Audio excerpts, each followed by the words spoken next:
Hi friends, welcome to Mouni cine updates. சிறகடிக்க ஆசை serial பற்றி நிறைய இன்ட்ரெஸ்டிங்கான அப்டேட் பார்க்கலாங்க. ஸோ இப்போ வந்து ட்ராக் நெகட்டிவாக போயிட்டுருக்கு. ஸோ அது மக்கள் மத்தியில் ரொம்பவே வந்து டிசப்பாயின்மெண்ட்டாக இருக்குது. அதுவும் எஸ்பெஷலி முத்து மீனா ஃபேன்ஸ் ரொம்ப வருத்தத்தில் இருக்காங்க. அது சீரியலாக தெரிஞ்சாலும் அவங்களால வந்து வருத்தப்படுறதை வந்து தாங்க முடியல நம்ம முத்து. ஸோ வந்து நிறைய பேர் வந்து கமெண்ட்ஸ் பண்ணுறதை பார்க்குறோம். இது ரியலாக ஒருத்தர் வந்து நம்ம இவர் பழனி இருக்காங்க இல்லையா, நம்ம செல்வம், அவர்கிட்ட வந்து ஒரு பாட்டி கைப்பிடிச்சி இந்த மாதிரி கஷ்டப்படுறவங்களெல்லாம் பார்க்கவே முடியல அப்படின்ற மாதிரி வந்து சொல்லியிருக்காங்க. நாடகத்தை நாடகமாக பாருங்கள், இந்த வாரம் பிரச்சனை வரும், அடுத்த வாரம் சரியாயிரும். அவங்கவுங்க வந்து ஹாப்பியாக தான் இருக்காங்க. நம்ம முத்து வந்து பார்த்தீங்கன்னா ஈவெண்ட்டுக்காக மலேசியா போயிருக்காங்க, மீனா மலையாளம் ஷூட்டிங்கில் இருக்காங்க. ஸோ நீங்கள் வந்து ஹாப்பியாக இருங்க, சீரியலாக பாருங்கள் அப்படிங்கிற மாதிரி வந்து சொல்லியிருந்தாரு. ஸோ இதுதாங்க உண்மையிலே ஒரு சீரியல் கிடைச்ச மிகப்பெரிய வெற்றி. என்ன அப்படின்னா, அவர் சீரியல் தெரிஞ்சாலும் நம்மளால ஃபீல் பண்ணுறோம் இல்லையா ஒரு பையனுக்காக, அதுதான் வந்து வெற்றி. இந்த இடத்துல வருத்தம், நிறைய பேருக்கு வருத்தம் என்னன்னா, மீனாவும் புரிஞ்சுக்கலையே, அது மட்டும் இல்லாமல் அப்பா புரிஞ்சுக்கலையே. அவர் ஒரு பார்வை பாப்பாரு பாருங்க, அவங்க அப்பா கொஸ்டின் பண்ணும்போது உண்மையிலே வந்து அவர் பார்வையிலே சொல்லிட்டாரு, நீயும் என்ன புரிஞ்சுக்கலையாப்பா அப்படிங்கிறது அவரோட ஆக்டிங்கில் அவ்வளோ அழகாக வந்து காமிச்சிருந்தாரு. ரொம்ப வருத்தமாக இருந்துச்சுங்க. அடிக்க கையெல்லாம் ஓங்கிட்டாரு. ஸோ இந்த இடத்துல முத்து வந்து பண்ணன்னு சொல்லுவார், குடிச்சேன்னு சொல்லுவார், இல்லைன்னு சொல்லவே மாட்டார். அதையும் அவங்க யாருமே ஒத்துக்க மாட்டுறாங்க. இவ்வளோ நாள் வந்து பழகின அவங்க அப்பாவும் புரிஞ்சுக்கல, நம்ம மீனாவும் வந்து புரிஞ்சுக்கல. ஏன்னா வந்து அவர் குடிச்சேன்னு ஓப்பனாக சொல்கிறவர் தான், நான் குடிக்கலன்னு போய் சொல்ல மாட்டார்.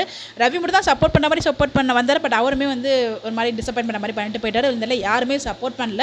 எனக்கு தெரிஞ்சு அவங்க ஃப்ரெண்ட்ஸ் தான் சப்போர்ட் பண்ணுவாங்க போல. அப்போ வந்து ரவியும் சேர்ந்து சப்போர்ட் பண்ணுற மாதிரி காமிப்பாங்க நினைக்கிறேன். அப்கமிங் ஷூட்டிங் ஸ்பாட்டில் கூட நமக்கு கிடைச்ச ஒரு ஃபோட்டோ தான், நம்ம ரவி வந்துட்டு வந்து இருந்தாங்க ஒரு போலீஸ் ஸ்டேஷன் ட்ராக்கில். மேபி மீனாவும் இணையத்துக்கு வாய்ப்பு இருக்குது, சப்போர்ட் பண்ணுறதுக்கு. பார்க்கலாம் என்ன நடக்குது அப்படின்னு சொல்லிட்டு. எப்படி வந்து இதுலேருந்து வெளியில் வர போகிறாரு முத்து அப்படிங்கிறது ஒரு மிகப்பெரிய கொஸ்டின் மார்க். இன்னும் நம்மளாலே கெஸ்ஸே பண்ண முடியல. ஒருவேளை அந்த பாரில் எதுவும் சிசிடிவி கேமரா வச்சது அது மூலயமா வந்து தெரிய வருதா, இல்லை அந்த ஒருத்தர் கொண்டு போய் விடுறாங்க இல்லையா ஒரு மினிஸ்டராக, ஒரு எம்எல்ஏ, அவர் வந்து இல்லை அவர் குடிக்கல அப்படிங்கிற மாதிரி எதுவும் சொல்கிறாரா நமக்கு தெரியல. ஏங்க இவ்வளோ வீடியோ எடுத்திருக்காங்க, அவர் ட்ரிங்க் பண்ணுற மாதிரி ஒரு ஆதரவுமே கொடுக்கல, சும்மா கையில் வச்சுக்க மாதிரி அதெல்லாம் எடுத்துருக்காங்க, தவிர குடிக்கிற மாதிரி எதுவுமே இது பண்ணவே இல்லை. ஏன் அதை வந்து யாருமே யோசிக்கவே இல்லைங்கிறது என்னோட தாட். இன்னொரு பக்கம் அழகாக அந்த கார் சீஸ் பண்ணாங்க இல்லையா, அப்போவே வந்து அவர் என்ன அந்த ஊதி பார்க்க சொல்லுவாங்க, அப்போ ஊதி பார்த்துருந்தாலும் கண்டுபிடிச்சிருப்பாங்க அவர் ட்ரிங்க் பண்ணல அப்படின்னு சொல்லிட்டு.